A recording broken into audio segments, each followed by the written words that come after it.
यह बात अब कंफर्म हो गया है कि ofounder.net वेब पोर्टल का डोमेन नेम अब OnPassive का नहीं रहा। और इसके बारे में मैंने आपको पहले भी बता दिया था कि वेबसाइट डिलीट होने के बाद OnPassive वेब पोर्टल और इकोसिस्टम वेब पोर्टल दोनों को तो रिकवर किया गया था, लेकिन ofounder.net वेब पोर्टल को रिकवर नहीं किया गया था, जिसके कारण वेबसाइट डिलीट होने के बाद जब वह रिकवर हुआ तो आपने ofounder.net पर कभी भी विजिट नहीं कर पाए। जिसके कारण वेबसाइट डिलीट होने के बाद जब वह रिकवर हुआ तो आप onpassive.com वेब पोर्टल और इकोसिस्टम वेब पोर्टल पर विजिट कर पाए, लेकिन ofounder.net वेब पोर्टल पर विजिट नहीं कर पाए। वेबसाइट रिकवर होने के बाद आपने इकोसिस्टम में तो लॉगिन किया, लेकिन वेबसाइट रिकवर होने के बाद आपने कभी भी ofounder.net में लॉगिन नहीं कर पाए।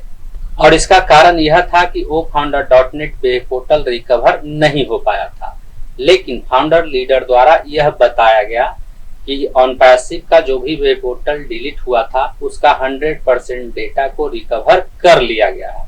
लेकिन अब इसकी सच्चाई सबके सामने आ गया है, सच्चाई सबको दिखाई दे रहा है। तो आज के इस वीडियो में हम इसी टॉपिक के ऊपर बात करने वाले हैं। नमस्कार दोस्तों, मेरा नाम है मंटन शर्मा। तो इसके बारे में सबसे पहले मैं आपको यह बताना चाहूंगा कि ofounder.net डोमेन नेम की वैलिडिटी 26 मई 2025 को एक्सपायर हुआ था और इसके बारे में मैंने 1 जून 2025 को जानकारी दिया था। यानी ofounder.net वेब पोर्टल 26 मई 2025 से 1 जून 2025 को एक्सपायर था।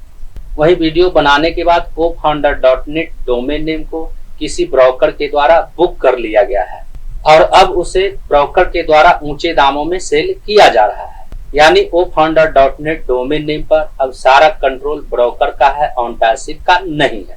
और इसीलिए ofounder.net डोमेन नेम अब OnPassive का नहीं रहा, ब्रोकर का हो गया है। और जब तक OnPassive ब्रोकर से ofounder.net डोमेन नेम को ब्रोकर के द्वारा तय मूल्य पर परचेज नहीं करता है, तब तक ofounder.net डोमेन नेम पर पूरा कंट्रोल ब्रोकर का ही होगा। जिस तरह से जब हम कोई नया सिम खरीदते हैं और सिम खरीदने के बाद जब तक हम उसे यूज करते हैं तब तक वह नंबर हमारा रहता है, और जब हम उसे यूज करना छोड़ देते हैं या फिर वह सिम कहीं पर गुम हो जाता है और यदि उस सिम को 90 दिनों तक यूज नहीं किया जाता है, तब 90 दिनों के बाद उस सिम को दोबारा से लॉन्च किया जाता है।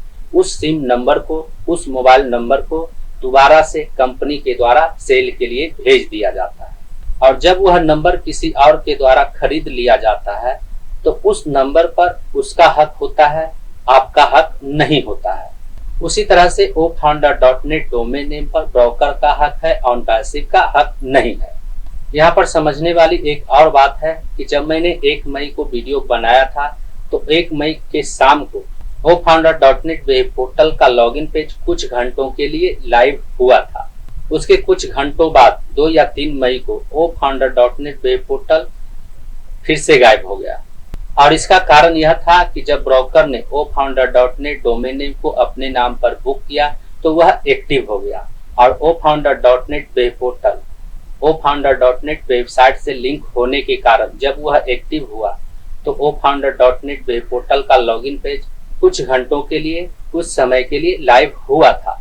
लेकिन जब ब्रोकर के द्वारा ofounder.net वेब पोर्टल से ofounder.net वेब पोर्टल के डोमेन नेम को अनलिंक किया गया, जब हटाया गया तो ofounder.net वेब पोर्टल फिर से गायब हो गया था और इसके कारण ofounder.net वेब पोर्टल 1 मई शाम से कुछ घंटों के लिए 2 या 3 मई तक लाइव रहा था।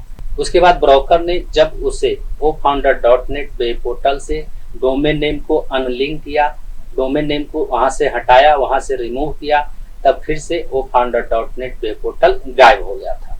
तो अब यह बात पूरी तरह से कंफर्म हो गया है कि ofounder.net वेब पोर्टल अब OnPassive का नहीं रहा, उस पर ब्रोकर का हक हो गया है। उम्मीद करता हूं इस वीडियो में दी गई जानकारी को आप अच्छी तरह से समझ गए होंगे।